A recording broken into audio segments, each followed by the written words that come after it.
dirigeantes, aux dignitaires. Merci à Paul-André David, membre de la coopérative et accessoirement le préfet.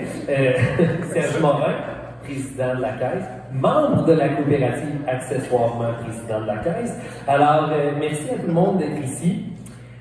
Tout à l'heure, M. David le disait, on a rayonné avec la petite monnaie. On a d'autres régions. J'ai pris le temps de les noter. Il y avait Toronto, une petite ville dans l'Ontario, la Mauricie, le centre-ville de Hull, Maniwaki, Lac-Mégantic, une région de la Gaspésie, Val-David et Montréal qui nous ont tous approchés pour dire comment vous avez fait et pouvez-vous nous aider à partir de notre monnaie locale. À toutes les fois, au début, je disais, on a commencé avec une subvention du fonds Agrolab en action.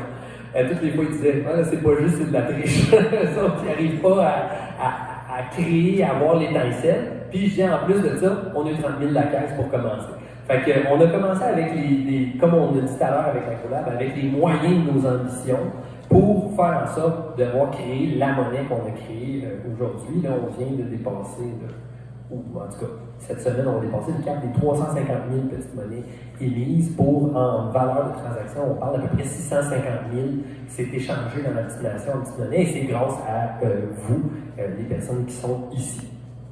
Quand j'ai commencé à m'impliquer dans l'agriculture locale, c'était via le marché public. J'ai été président, vice-président, j'ai fait plein d'affaires.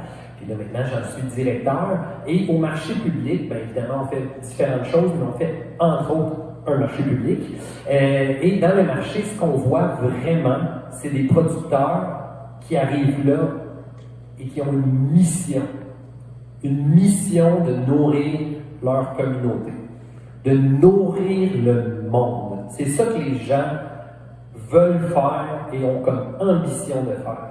De nourrir le monde avec des produits frais, locaux, qui sont bons pour la santé, autant moral, économique et compagnie. Et souvent, ils se butent devant une certaine classe sociale, bien voulante, qui est vraiment importante, qui est plus aisée, puis qui va aller leur acheter des trucs.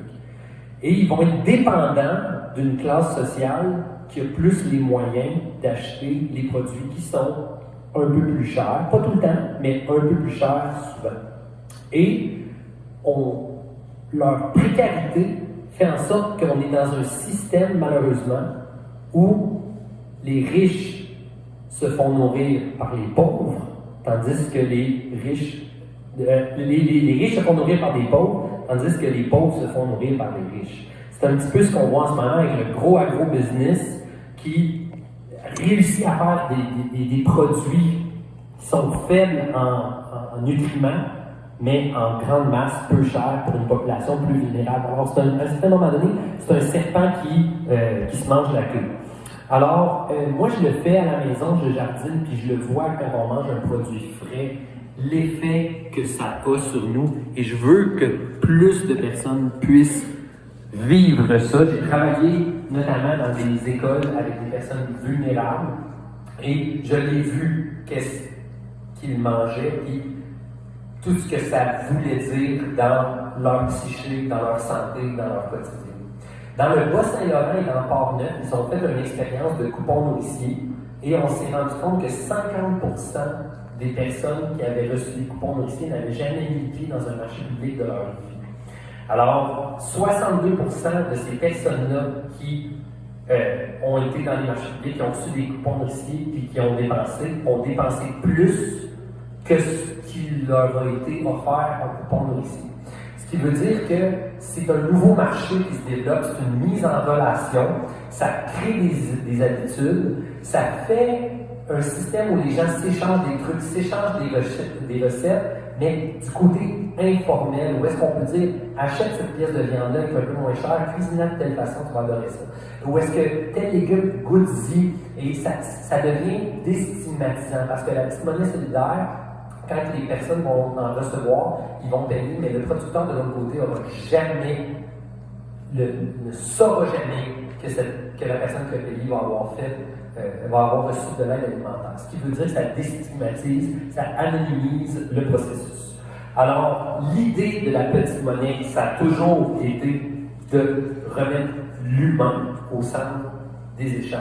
Et je pense qu'avec ce projet de petite monnaie solidaire-là, on parle de 60 000 petites, on a fait le budget hier, on parle de 60 000 petites monnaies solidaires qui vont nourrir une centaine de familles quand même.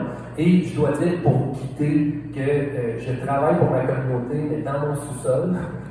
Alors, je suis extrêmement heureux de travailler avec Nathalie, avec Sarah, avec Gabrielle et avec l'autre Nathalie qui ne peuvent pas être là. Avec cette équipe-là, ça me fait sortir de chez nous, puis ça fait du concret. Alors, je voudrais vous remercier de faire partie de ce comité-là. Alors, longue vie à la petite monnaie solidaire, au circuit solidaire et à la Voilà. Merci.